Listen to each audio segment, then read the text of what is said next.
this lesson, I want to show you how to add testimonials. As we all know, testimonials are really powerful and effective. So if you have people that have shared things about your product or services and you want to add on your website, you can choose one of these layouts here. So I'm going to drag that one.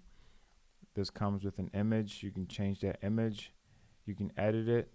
Let's go back over here, and I'm going to choose the star type. So this is really, really cool. You know, how you can be able to just drag and drop, and you're able to just edit things, you know, just like that.